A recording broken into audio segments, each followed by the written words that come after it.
Berthe et Pépin. Le sergent qui les guide a reconnu la place. Le vieil arbre, le chemin creux, c'est bien cela. Un grand besoin d'agir soutient leur force lasse. Mais, naturellement, Berthe n'était plus là. Déjà le ciel brunit, le cœur du roi tressaille, et son dernier espoir s'éloigne avec le jour. Mais voici que, dans l'ombre, écartant la broussaille, cette femme qui vient, c'est Berthe, son amour.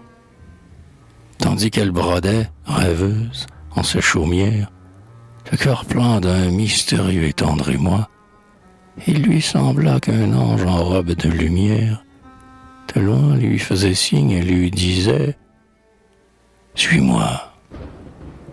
Sans surprise, docilement, elle est venue. Elle est là maintenant, grave et craintive un peu. Le roi Pépin la prend par sa blanche main nue, et les parfums du soir embaument le rêve. C'est donc vous, cette fois, vous que j'ai tant aimé, vous que je pressentais absente obscurément. Je vous ai, votre main tremble en ma main fermée. Ce n'était donc pas vous qui faisiez mon tourment. Je regarde et je vois, quand je maudissais l'autre, et que je détestais son âme en son beau corps, le corps seul que j'aimais était un peu le vôtre, et je ne pouvais pas adorer sans remords. Je comprends maintenant pour quel espoir tenace, malgré moi, mon amour ne voulait pas mourir.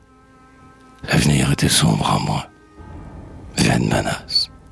Mon cœur ne s'est pas clos, puisqu'il devait s'ouvrir. Et toi, que faisais-tu? Moi, ce n'est pas ma faute, si l'autre avait sa place en mon lit, sous mon dais.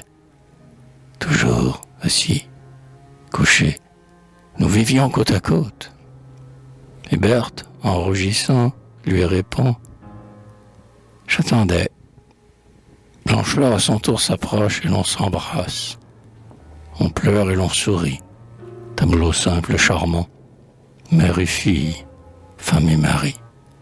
Je vous fais grâce et ne décrirai point leur attendrissement.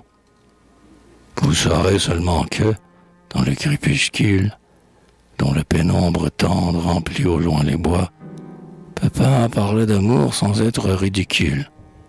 Et vraiment, c'était bien pour la première fois.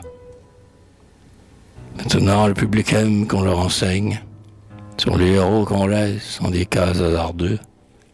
C'est un vœu trop connu pour que je le dédaigne.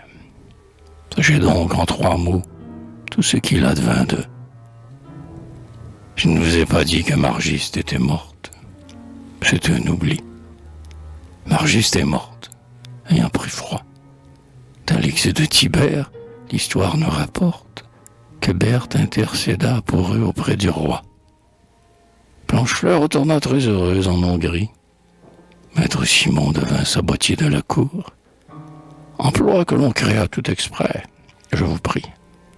Quant à Berthe et Pépin, ils s'aimèrent d'amour.